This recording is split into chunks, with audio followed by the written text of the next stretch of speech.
Welcome to a new edition of the Gold Club Podcast. I'm your host, Edwin Delgado, and the 2024 MLS season is upon us. And to talk about all things MLS and more, no one better to do that with than one of the people that we're calling games for the MLS Season Pass on Apple TV. Callum Williams, thank you for coming on the podcast. How's it going, my man?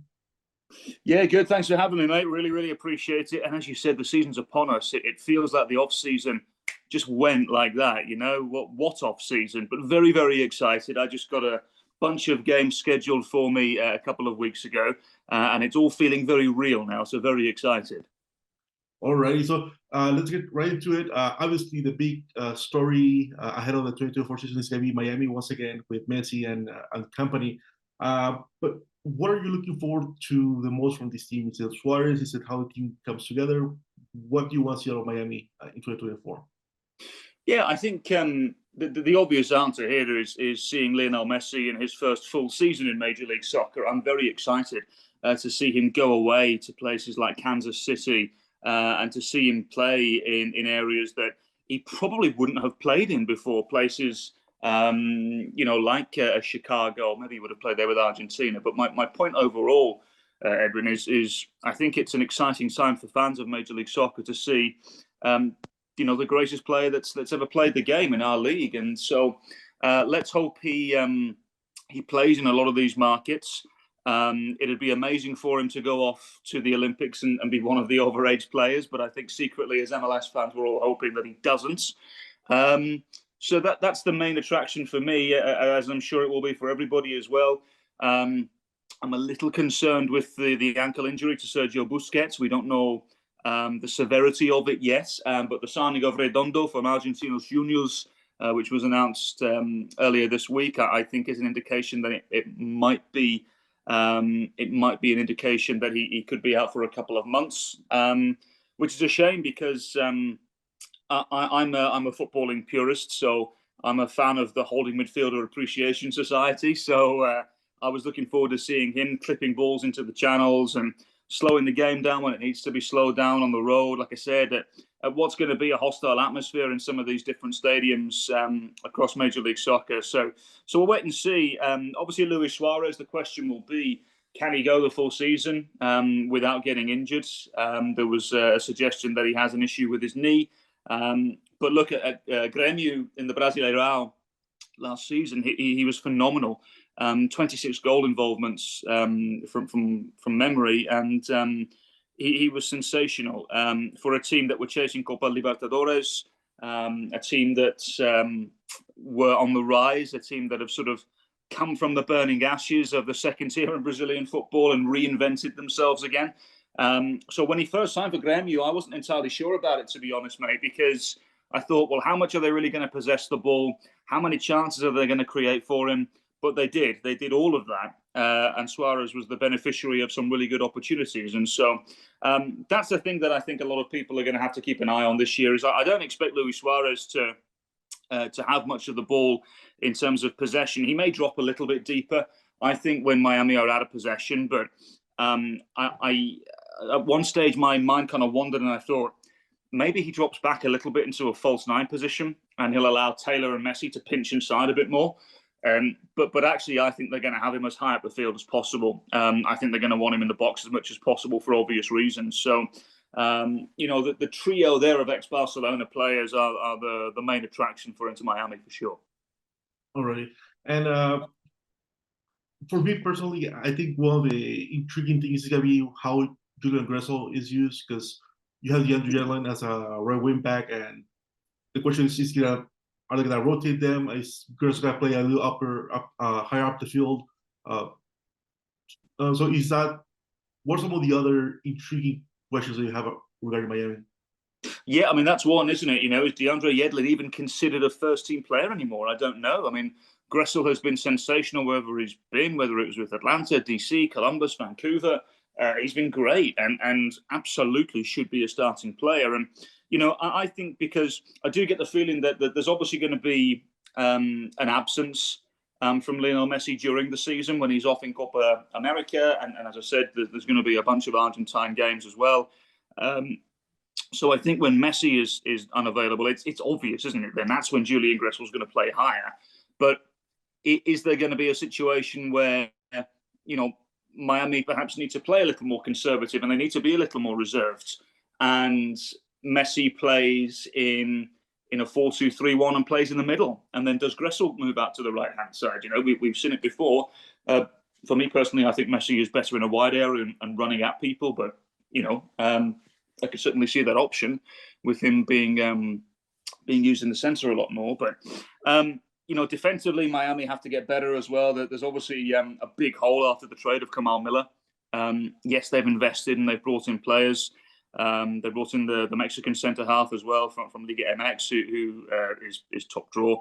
But I think that the loss of Callum Williams, with a proven centre half, there's always that question mark, isn't there, when you bring in somebody from overseas? Like, is this the right answer? Is this going to be somebody who's capable of replacing Callum Williams?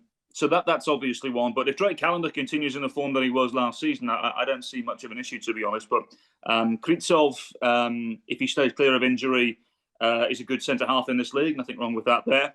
But I think more than anything, because I sort of insinuated earlier on, Edwin, that where I have a question mark with Miami is actually in front of the back line, in that centre of midfield. Sergio Busquets is the wrong side of 30, obviously. And is he going to be able to play as many games as they need him to? As I said, we don't know the extent of the injury at the moment. Redondo coming in from Argentinos Juniors is a tremendous signing. I think it was upwards of $8 million they paid for him. But that will require an adaptation period as well. So that's the biggest question mark for me right now with Miami, is that number 6, that holding midfield position, because I think that back line, especially with how the fullbacks are going to be used pushing forward in this modern day system, that back line's going to need some protection. Will they get enough from that centre of midfield? I don't know. Yeah, that's going to be interesting to watch. So now moving into the rest of the league, what are some of the most intriguing teams that you're looking forward to watch other than Miami? It's a good question, because there's always intrigue coming into the new season, isn't there? Especially in this league. But my answer right now, I think, is probably going to be a bit different to most. I'm really intrigued to see what Montreal are going to do. I'm going to focus a little bit on the Canadian teams, because I think the signings that Montreal have made, they've had a very good off-season. They've had a sneakily good off-season, bringing in players in a lot of areas that they needed, some reinforcements. The most recognisable to fans in Major League Soccer will obviously be Joseph Martinez. If they get anywhere near the Joseph Martinez that we saw in Atlanta for all those years, my word, they've got a centre forward on their hands. And I was fortunate enough, Edwin, to do a handful of Montreal games last year.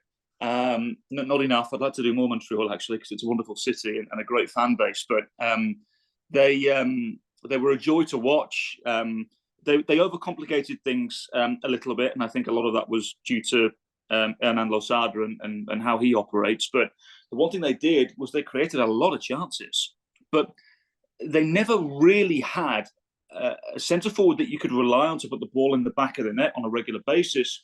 I thought Okafor was good. He was a traditional target man, no problem.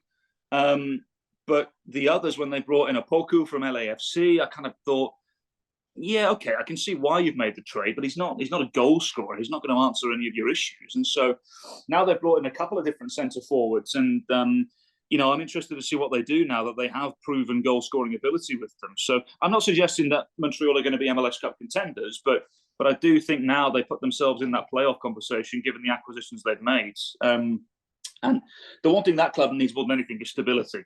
And I wonder if Laurent Courtois is the man to do that. It'll be very interesting to see. But the other one I have my eye on is Toronto as well, because my word, there's always a story in Toronto, isn't there? So is John Herdman the man to sort of tame the Italian beasts, of Bernardeschi and Insigne?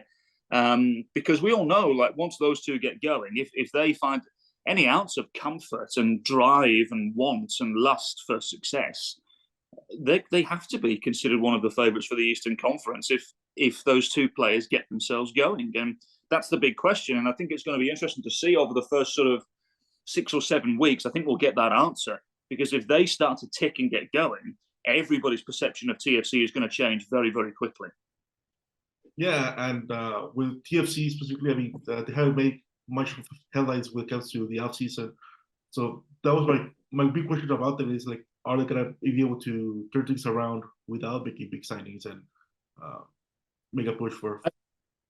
Yeah, I mean, look, it's as I said earlier on. There's always drama at TFC, isn't there? They're a great story to cover, and I'm very excited to do a couple of their games this year. But I just wonder what the approach is going to be. They still need a centre forward, in my opinion. I like the young lad Kerr up front. I think he's a handful, and he's young, and he's going to learn from Insigne and Bernardeschi, I'm sure.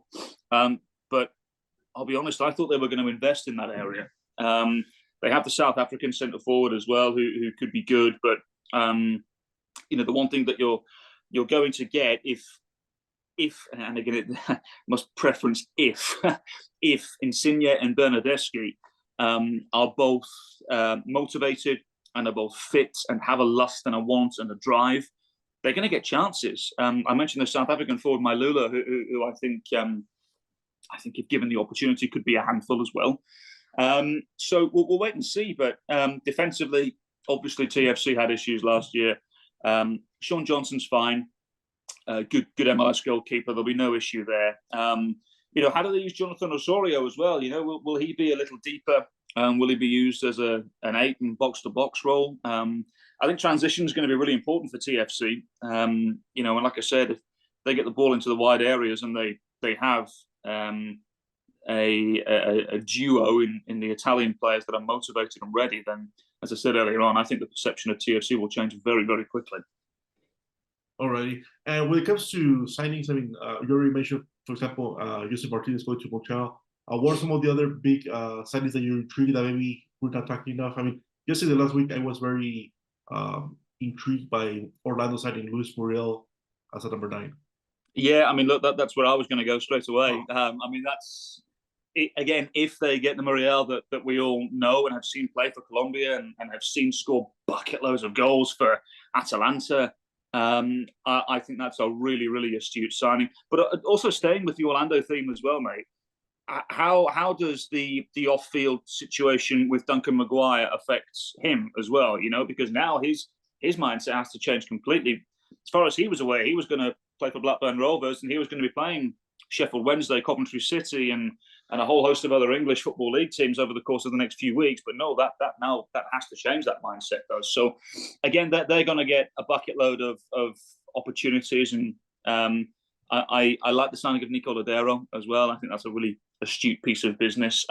We all know he's not the Nico Lodeiro that first came over from Boca to the Sounders, but I still think he's top draw. And if you need an opportunity in the last 20 minutes, he's the one that you bring off the bench, isn't it? So, and again, will that change things with Orlando? Does Oscar Pereira want to perhaps start with him at some stages? Do they change to the 4-2-3-1 on a more regular basis? And we'll see.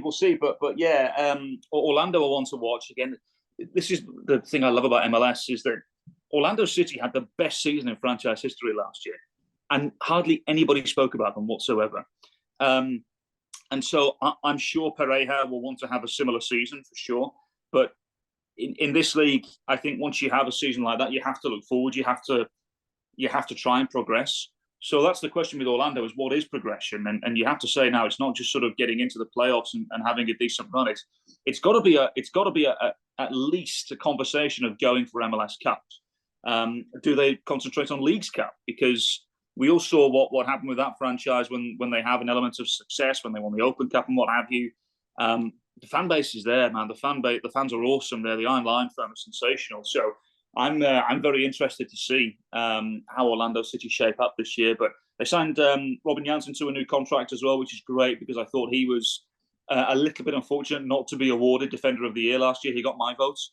I think nailing him down to another contract was vital as well, and one of the best pieces of business they did in the off season for sure. Yeah, that's gonna be an interesting story, Orlando, because they've been good, especially at the back with Galese and Jansen and Cartagena in the defensive midfield, and now adding pieces like Lodeiro and as we mentioned, Luis Muriel is gonna be intriguing to watch. And then now when it comes to the coaching, there wasn't a wholesale change of coaches, but among the new ones that are in new clubs and among those that are staying that might take a step forward, what are the most interesting ones that you're looking at? So I have sort of a double barrel answer for you here, because there's been some intriguing hires, hasn't there? I think the most eyebrow raising one was probably Phil Neville at Portland.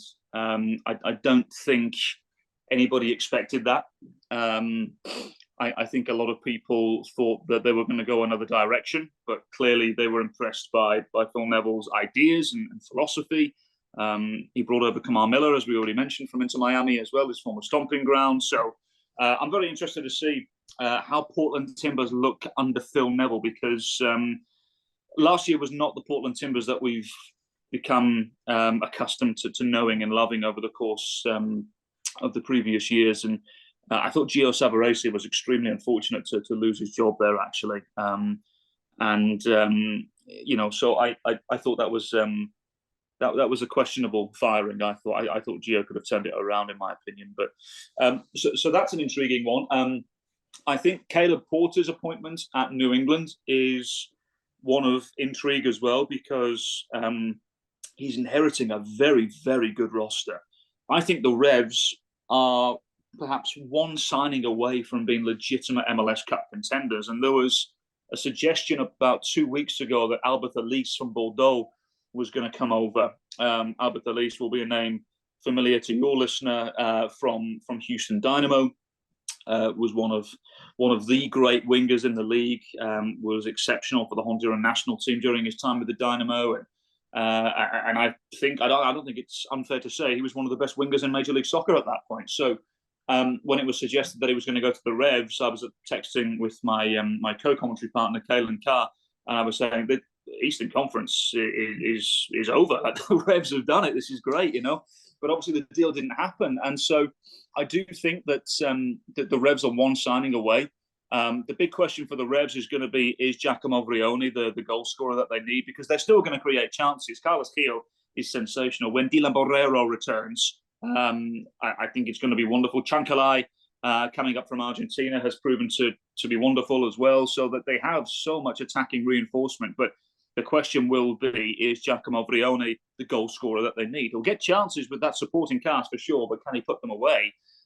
Is the big question. But to answer your question fundamentally here, I think that the biggest situation from a managerial point of view has been the calamitous off-season in Minnesota.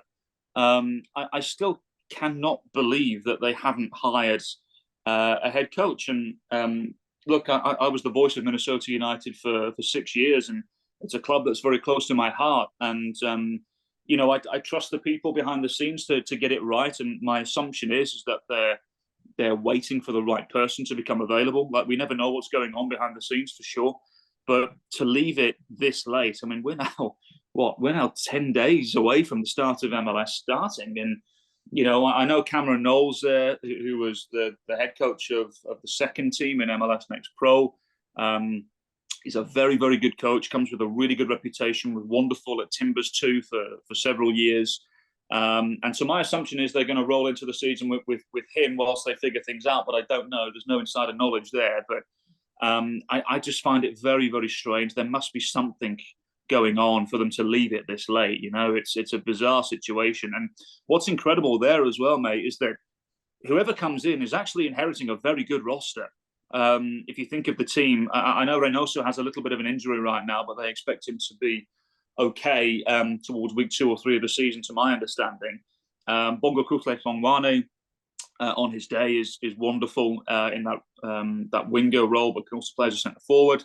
Franco Fragapane is very good as well on his day, and we all know we've seen Teemu Pukki score goals for fun in the Premier League over the course of his career. So that front four is great. The centre of midfield, they have a robust feel with it, whether it will be Hassani Dotson, Kerbin Arriaga, Will Trapp.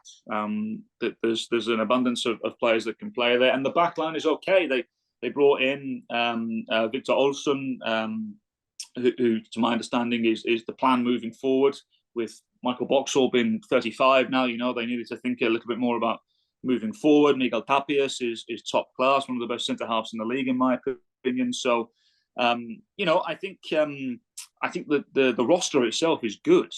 So whoever takes over is going to inherit a very good team. But I mean, you know more than most. Like it takes time to mesh together. It takes time to create a style of play and what you want to do, and that style of play should come from the head coach primarily. And there should be ideas coming from above and everything. I agree, but the style of play should come from the head coach, because that's the individual that's going to be working with the players every day. And to not have that in place so close to the start of the season, I'm going to be watching Minnesota United very, very closely. Yeah. So it's gonna be interesting. Again, like you said, I'm also like surprised that there's no coach, because Adrian Heath was let go pretty much at the end of the season, if I'm not mistaken.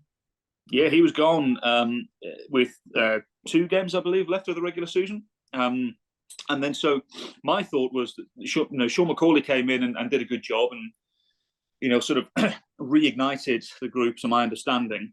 I just assumed, because they continued to leave it as long as they did, I just assumed that Sean McCauley would get the job, which wouldn't have been unusual at all. Sean's been at the club for a couple of years now, and I just assumed he'd get the job. But obviously, he's gone to USL. He's the head coach of Indy 11, and good luck to him. But it's been a clean slate completely. Like all the members of staff have gone from the football club. Stuart Kerr, the goalkeeper coach, announced that he was leaving just last week as well. So it's not just the manager that they have to replace; they have to replace a whole set of staff. So I'm just, as I said, I'm just surprised it's taken this long. But there must be something going on. There has to be something going on for them to leave it this late, And so there was a suggestion by some of the fans the other day I saw on social media, because Zinedine Zidane was walking through the Minneapolis airport, and people were like, "Oh, Zidane's going to be the manager," It's just not going to happen, right? It's not going to happen. But you can tell the fans are getting a bit irritated now. And quite rightly, they want answers. They want to know what's going on. They're the life and soul of our football club, and they deserve answers for sure. So again, we'll watch Minnesota United very carefully. Alrighty, and now Jeremy mentioned Toronto FC as one of the candidates that can turn things around. What are some of the other teams that maybe missed the playoffs last year that can make a run for the playoffs this year? Well, like I said, I think Montreal as well. I think could be really, really interesting. NYCFC are intriguing as well. They've made a couple of additions over the course of the last few days that has changed my opinion of them as well. They've added some attacking talent from South America, which I think could be very, very interesting. I mean, look, there was a bunch of teams that didn't make the playoffs last year that I think a lot of people were surprised with. But I think the biggest turnarounds, at least from a roster perspective, with the first 11 players, it's got to be Colorado, hasn't it? I mean, bringing in Mihailovic, so the Dutch Eredivisie, bringing him back was could potentially be a stroke of genius, I think. Zach Steffen coming back to the league is great from a national team perspective, because he's going to play. And I don't think goalkeeper was a major need for Colorado Rapids. I think they I think they had options elsewhere in the league. To my understanding, they were looking around for some time. So they obviously wanted a goalkeeper, but I don't think it was a priority for them until Zach Steffen became available. And then obviously the priority went straight to the top, as it should when someone like him becomes available. But Real Salt Lake have made some good signings. And I know they did well last year, but just thinking in that region right now, I wonder. One of the biggest ones for me is LA Galaxy. Like, what is going on with the Galaxy at the moment? Like, how do they figure things out? Because honestly, for me, I think if the Galaxy, if they don't start good in the first 10 games, if it doesn't go well, I think Greg Vanney is on the hot seat big time, and quite rightly so as well. I think I think there was a lot of issues above Vanney that he couldn't control, and that's tough from a head coaching perspective, but I think he's deserving of the right to take the team now. But if it doesn't go well in the first 10 games, I'm really interested to see if he's with the club after that spell, because this is far from the LA Galaxy that you and I grew up watching and admiring at times. I'll always remember that trio of Beckham, Donovan, Keane, and the pieces around them like Juninho, Omar Gonzalez, Jassi Zardes. It was a great team. It was really, really good. But they need some answers. They need to figure it out. And is the lad they brought in from Vasco da Gama, Peck, is he the answer? Because Douglas Costa certainly wasn't. And so I think getting younger is an interesting one for them. Will it allow them to be a little more expressive? Will they play in transition a little bit more? I don't know, but it's a big season for LA Galaxy. And yeah, look, if they don't get into the postseason, I wonder does the perception, we spoke of perception with TFC earlier on, I wonder does the perception start to change of LA Galaxy if they don't get into the postseason, because that will be 3 years in a row to my understanding. And they have to figure it out this year, because it's LA Galaxy. They're one of the model franchises in Major League Soccer. So, but like I said, if it doesn't go well in the opening 10 games, I think Greg Vanney might be in a bit of trouble. Yeah, absolutely. And for LA Galaxy, at least I like the fact that Ricky Puig looks like a franchise player for them. That you just need to find the pieces to put around them to have more of a attacking threat. But yeah, Gary Pecopita, we'll see how that one goes. Just to wrap things up for the 2024 season, what will be the 2 or 3 teams from each conference that you think have the best chance of winning the MLS Cup in 2024? Okay, well, look, let's start with the Eastern Conference, shall we? From a Cincinnati point of view, what is life like after Brandon Vasquez, who started marvellously in Liga MX, hasn't he, by the way? And well done to him. And for me, in my opinion, especially now with the injury to Daryl Dike, sorry, this is going off on a different tangent, but with Dike injured, I personally am a believer of the US need to play with the target man, because it allows them to go direct if they need to and prepare to play a certain way for the World Cup, which may not be the most attractive on the eye.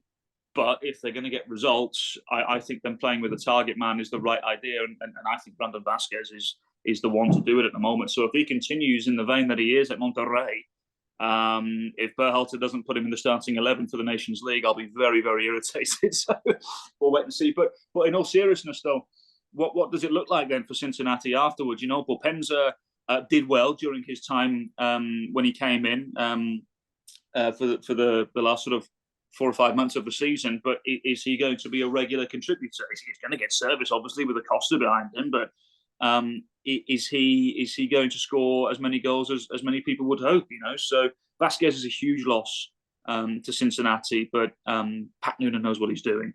But is that, are we going to see a Cincinnati as good as what we saw last season? I'm not sure. I still think they're a playoff team. They're a top 4 team in the Eastern Conference, in my opinion, but I don't know if they're going to be as clinical. I'm really not entirely sure. So we'll wait and see there. Can Philadelphia Union be as abrasive? Can they be as aggressive when they counter press? Is Julian Carranza going to be around in Philadelphia? We don't know.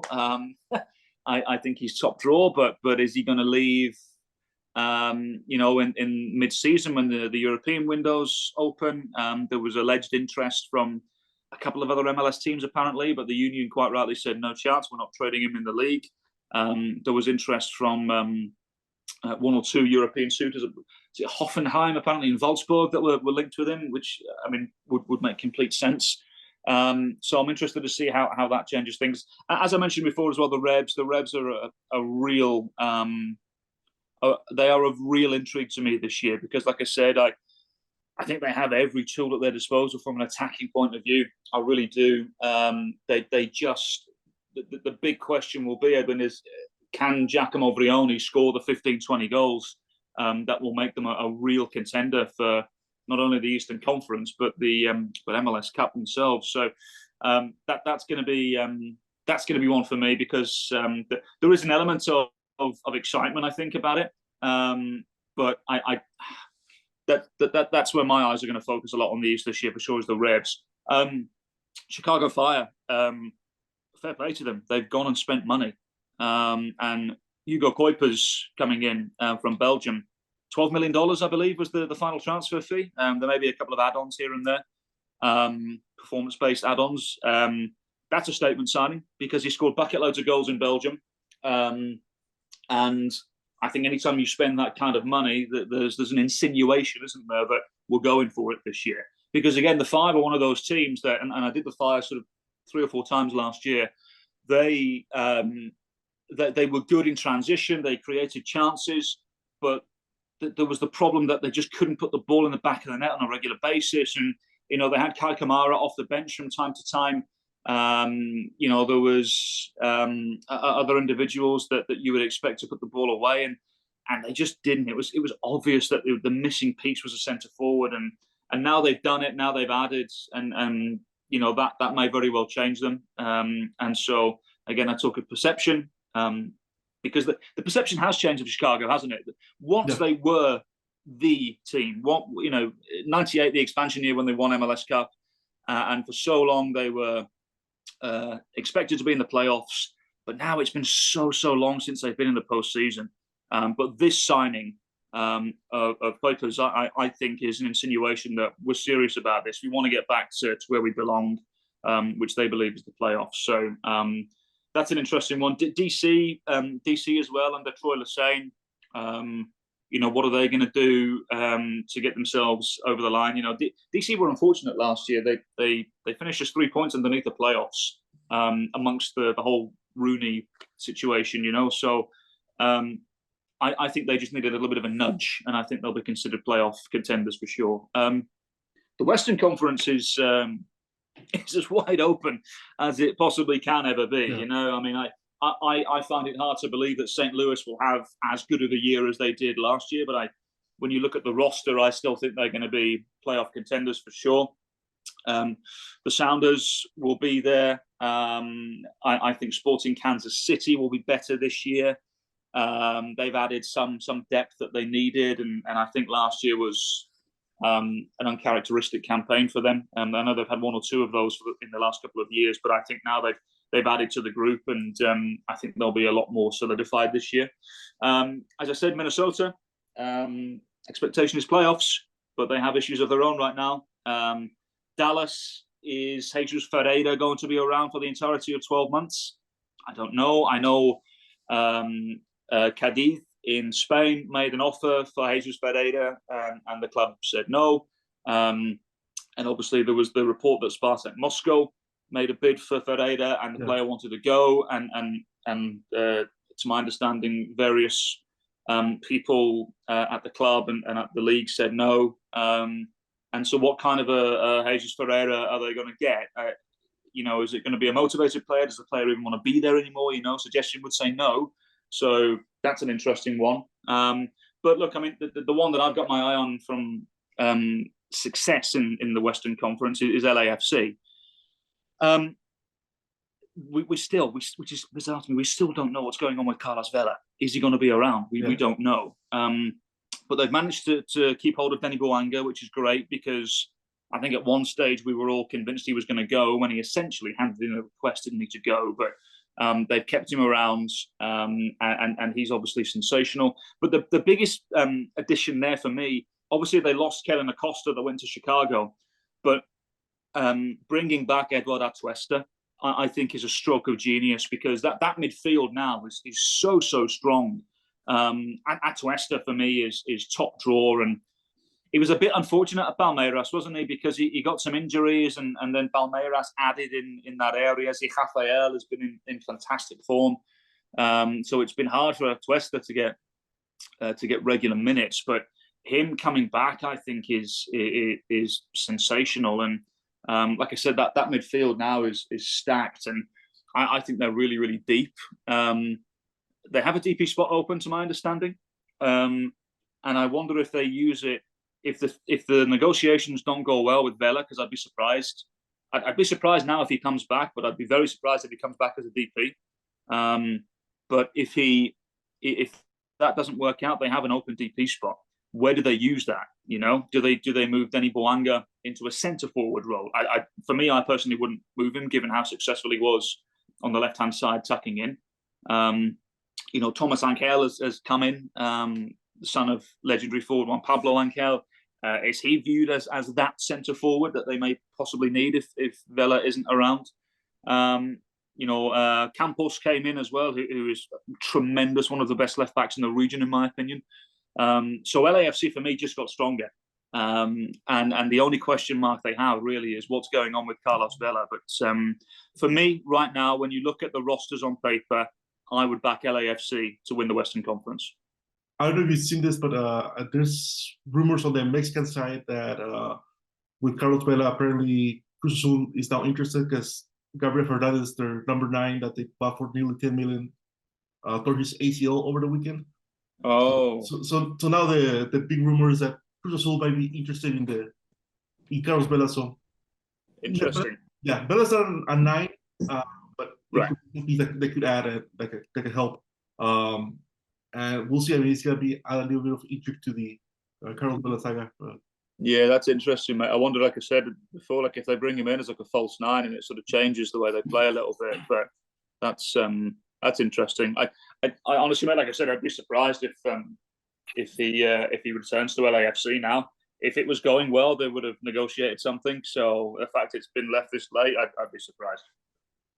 Yeah, it's gonna be interesting. I still think that he'll end up at LAFC, but the Cruz Azul thing is interesting. I mean, they have Antuna on one side, so they could have Vela and Antuna on opposite sides, and potentially Sepulveda as the number 9. But anyway, now also one of the things I wanted to talk to you about is we both met in Florida last year during the Leagues Cup. So you mentioned that you're from Birmingham, you're an Aston Villa fan. So Aston Villa is having a great season. I mean, the end to last season was great. This season has been really good so far. So for you as an Aston Villa fan, what has this season meant for you, seeing them be as successful as they have been? This season, as an Aston Villa fan, has been a sensational roller coaster.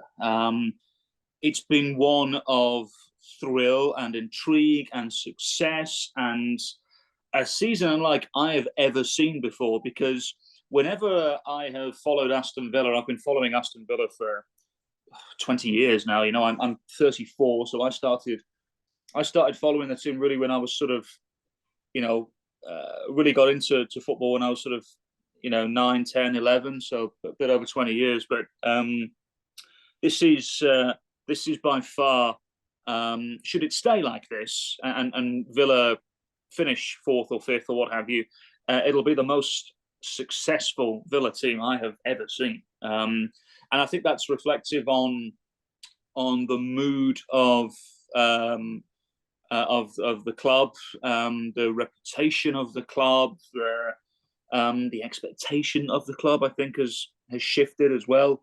And all quite rightly so, given what they've been able to accomplish so far this season. I think it would be desperately disappointing if they don't finish in the top 4, which kind of tells you how far the club has come, because it was only this time last year that I thought to myself, Villa just need to stay in the Premier League. We just need to stay in the Premier League and solidify ourselves as a Premier League team again. And I remember when the links first came with Unai Emery, and I was talking to my dad back in England, and I said to him that absolutely no way Unai Emery is going to come to Aston Villa, because if you remember, he'd just come off the back of hoisting Villarreal to the Champions League semi-finals. So I thought to myself, why on earth would he come to Aston Villa?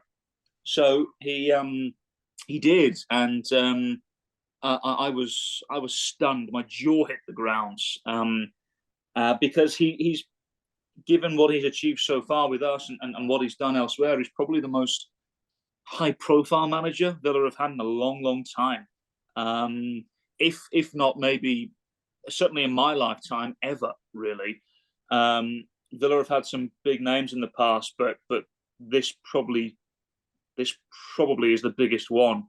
And so, like I said, I was surprised when he came in, but he's changed the way that Villa play. I think the one thing that was one of the main reasons why last year ended so well was because he figured out how to use the players that he had available to him. He didn't come in wanting to play his style of football. He went back to basics and sort of said, right, well, this team's obviously a transition team. We need to utilise Ollie Watkins up front. We need to utilise the pace that we have available to us. And sit deep when we need to. We don't necessarily need to put pressure on ourselves to go forward all the time.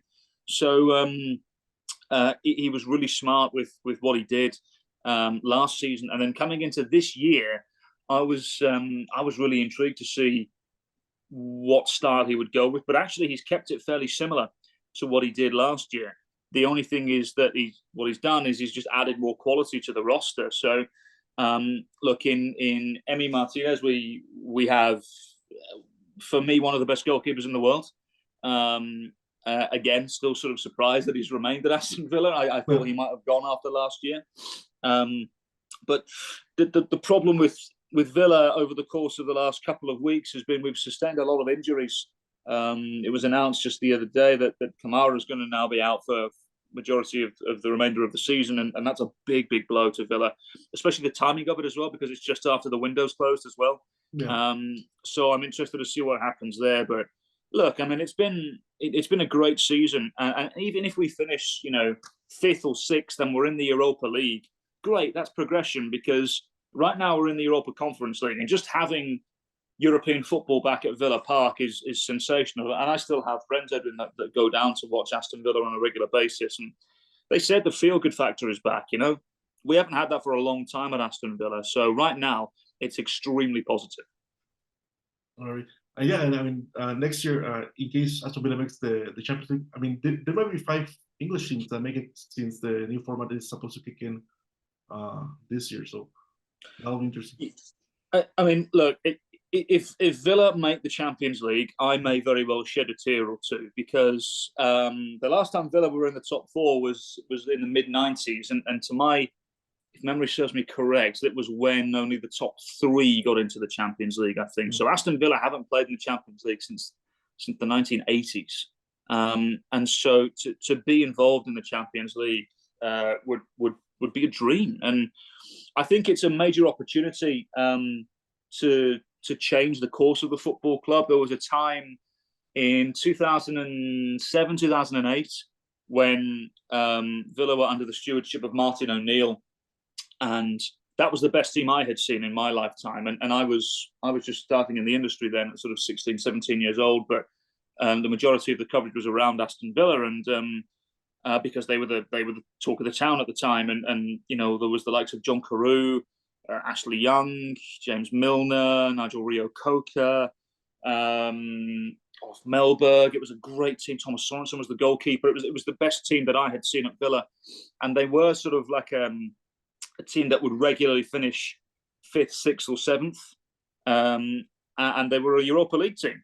And then there was the opportunity to sort of press on and push and try and get into the Champions League. And to my understanding, the owner at the time didn't want to spend the money on what we needed, which was a centre forward, a nasty goal scorer at the time. We just didn't have it. And so I think now it's sort of like it's come full circle. Villa went into the elements of being mediocre. They finished mid-table a bunch of times, got relegated, came back up after 2 seasons in the 2nd tier, and have very, very quickly re-established themselves. And now we find ourselves in this situation. But there are sort of echoes of that previous time that I mentioned, because it feels as though it's an opportunity to revitalise the team and have them be a regular in this Champions League race for the next 10 years maybe, but we have to get it right, and right now Ollie Watkins is scoring goals and doing well, but I'm maybe one of the rare bunch here that still think we need a centre forward. Watkins has 11 goals and 10 assists this year. He's magnificent. I think it's only Mo Salah that has as many goal contributions in the Premier League this year, but Ollie Watkins for me is great in terms of the way that we're playing at the moment. He allows us to counter press really well. He stretches the back line. as well as anybody in the Premier League, and for me should be in the England squad moving forwards. But he's one of these centre forwards that he needs 4-5 chances to score one. And the one thing Villa do right now marvellously is create opportunities. And I was watching the game against Manchester United over the weekend, and again, Villa had so many chances. And it's not like Onana made spectacular saves. He made the saves you'd expect him to, but it felt as though we were missing an element of sharpness up front. We created chances, but we just couldn't finish them. And so that's my concern right now. Is I wonder that if there is an opportunity in the January transfer window, in the summer window, beg your pardon, do we go out and sign a big centre forwards? Obviously they're going to wait; they have to, but I suspect they will go a certain direction if we get into the Champions League, because obviously the club becomes a lot more attractive if we're in the Champions League. But I just wonder if we missed out in the January window to bring in a nasty goal scorer, because it does feel like we have a bunch of really good counter-pressing, attacking players that are devastating on the counter. But when we're not playing on the counter, there's an element of us becoming a little bit stale. And that's fine. If we're a counter-pressing team, great. But I just worry a little bit that we don't have enough goals in us. Alrighty. And one of the things I want to ask you about is, obviously, Unai Emery has done so great that he will obviously be considered for any big opening. And there's huge openings right now. One in Liverpool with Jurgen Klopp leaving, the other one with Xavi leaving Barcelona. So how concerned are you about Unai Emery potentially being considered for either one of those? Yeah, concerns, because I think it's obvious, isn't it, even at this point, that Xabi Alonso is going to go to one of those teams. My assumption would be Liverpool, because of the obvious link there. The Barcelona job right now is almost like a poison chalice, though, isn't it? I don't know anybody that would. I don't know if that's a fair statement. I was going to say I don't know anybody that would willingly take that job, but there's plenty of people that would. But I don't know if Unai Emery is the one that would want to go and take it, given the project that he himself has built at Aston Villa. But regardless of how toxic and how bad things have gotten at Barcelona, it's still Barcelona. And why would you not want to take that job on? So yeah. To answer the question, Edwin, yeah, I'm slightly concerned. And you just have to hope that Barcelona go a different direction. I'm sure there's an abundance of names that have been linked with the job, but I saw Jurgen Klopp was linked with the job the other day, and it just proves people don't listen. But yeah. To answer the question, yeah, I'm a little bit concerned because I think would probably want to prove himself at a top tier club again. And I say that with all due respect to Aston Villa and Villarreal and Paris Saint-Germain and other places that he's managed. But I think the Liverpool one would be attractive to him, just because,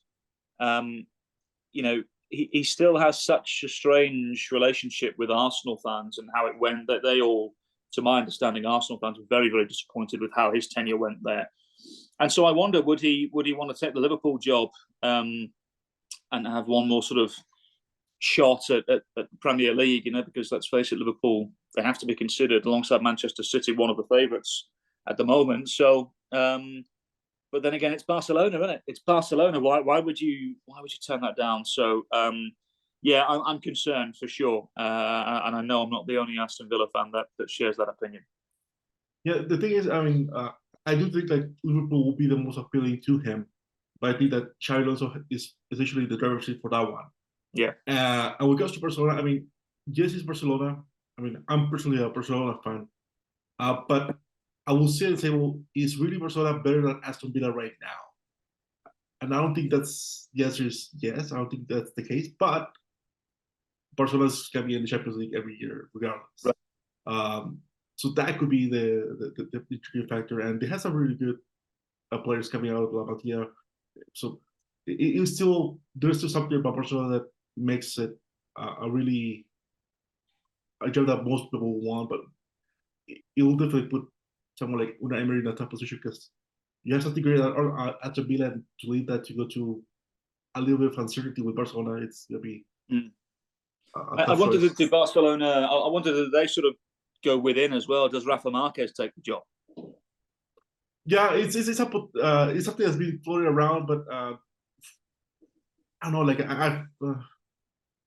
I think the only reason for them to go to Rafa Marquez because he's been at Barca B for like a year and a half, so he's not been that long. So I think it's if they go and try to get their top three candidates and they all get turned down, that's when they might look into Rafa Marquez. I don't really think that. I don't know if he's ready or not, but I think he needs a little more time.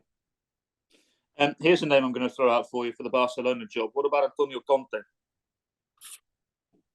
I mean, he's someone that energizes a club, but I just don't think his playing style really fits with Barcelona do.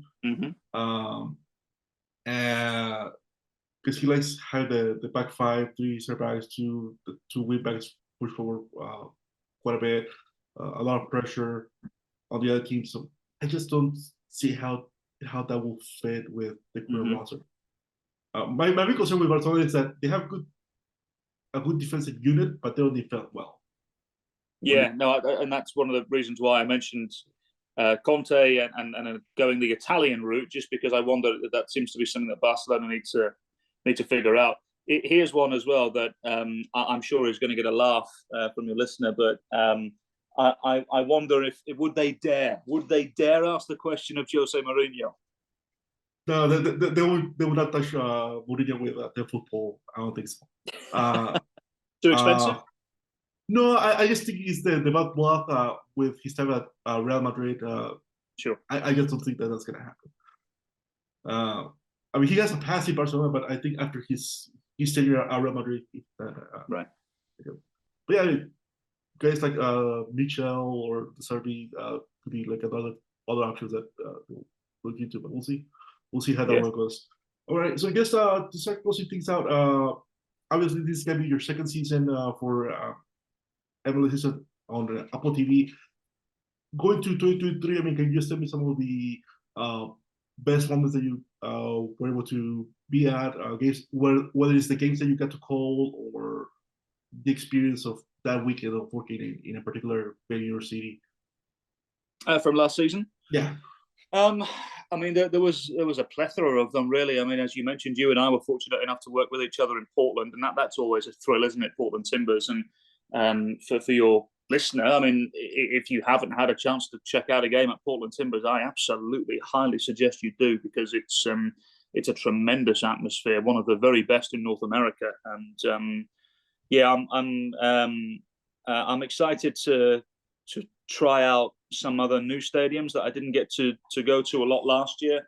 You know, I don't know what the plan is really in terms of what they're doing with commentators, Edwin, but it seems as though we're a lot more regionalised this year, because my first slate of games are mainly East Coast, and I'm very happy with that, because it means I can be around my family a lot more, and also I can continue to work with CBS, which I've been doing since November as well. So that'll open up some possibilities and some windows, as opposed to if I was on the West Coast a lot more, you know. And look, I hope I get a couple of West Coast games at some stage, because, as I mentioned, Portland's amazing. I would love to get back to LAFC, Sounders. You know, there's some wonderful atmospheres out on the West Coast. But this past season, I really enjoyed getting to know the New York clubs a lot more. I did a handful of each, NYCFC and Red Bull,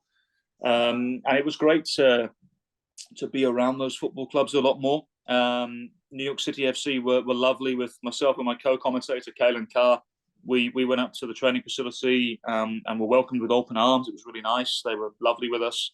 So we're going to try and do the same with Red Bull, and we have a couple of Red Bull games in the first 10. So we're going to try and do that this year. The Leagues Cup was magnificent. I really enjoyed Leagues Cup, and you know, Callum and I got the group with Atletico San Luis, which was great because I love Liga MX, but admittedly, I've seen a lot of Atletico San Luis, so it was nice to spend some time with that group and get to know them a little bit. And so I've now kind of become a closet Atletico San Luis fan, and watch out for their results in Liga MX. But it was great doing the knockout round games. As we said, we did Portland, Monterrey, which was a thrill. And then Cale and I did the round of 16 game Minnesota versus Toluca. And that was great. That was a great game, and down to penalty kicks and everything. It was wonderful. And we really, really enjoyed that. And, so I'm looking forward to Leagues Cup again. And I have no idea, where we're going to be placed or anything like that. We've not had that information yet. But, I'm very, very excited to get stuck into Leagues Cup again. I mean, the summer's going to be crazy, isn't it, this year? With the Leagues Cup, with Copa America, with the Euros, the Olympics as well. There's going to be so much soccer, and that's such a thrill and so exciting to be a part of. So Leagues Cup was a highlight for sure. Love doing the playoff game at Red Bull. That was awesome. Like I said, mate, Portland was great. The atmosphere, that was sensational. The last game of the season, I actually went up to Toronto and got to spend a little bit of time with John Herdman and try and understand what they're trying to do. And so, like I said, that's why I'm excited. I've got a handful of TFC games in the first slate of games, and I'm really excited to see what they can do, because, as I said, they need to start turning things around, don't they? So that's a story I'm looking forward to covering. Toronto was great. That was really good fun. Had a blast with the Spanish commentary team as well up there, and Moises and Jaime. It was great to see them. But like I said, mate, the thing that really, really stood out for me throughout the entirety of last year was Leagues Cup, because it felt like it was this coming together of the Americas, and that can only grow. And so the one thing I'd love to do now, mate, the one thing I think would be amazing would be if they expand the tournament and have the South American teams come up, because they'll be in pre-season during that time. I would love it if they invited Boca, River, Palmeiras, Flamengo, because then it's also an opportunity for those teams to advertise their brand in North America as well. Yeah. So I think they'd be up for it. Can you imagine Boca versus Club America at the Rose Bowl? Like, I mean, that would be amazing for North American soccer. That would be, for the region as a whole, it really would be this coming together of the Americas. And I think it would actually have the chaps over in Europe actually a little bit scared, because we've never had anything like that before, really, properly, in an established market. We've not really had it before. And now, because the game is so much more established in North America and it's so much more popular, I think if you had LAFC versus River Plate, I think if you had, if you had Toronto FC even versus Flamengo, I mean, that's an incredible opportunity that I think at some stage we have to at least consider. CONMEBOL and CONCACAF have to come together again and try and figure out if this is possible. But right now, with MLS versus Liga MX, it's magnificent. And I think the Leagues Cup was so much better than so many of us ever thought it would be. Yeah. So it's only going to keep on growing. And I keep hearing that the Liga MX teams were very irritated with how it went for them. And so I'm expecting them to come and play the Leagues Cup with an element of vengeance in the veins and want to win it. So excited for the Leagues Cup, but just excited for the summer as a whole, for sure, mate. It's going to be incredible. Awesome. Yeah, likewise, I'm excited for the second edition. It's going to be tough to top the first one with all the intrigue and all the storylines, but it's going to be interesting for sure. So I'll leave it at that. So thanks again. Great to see you. Appreciate taking the time to come on the show. Callum Williams here in the Gold Club. Thanks. Thank you very much, mate.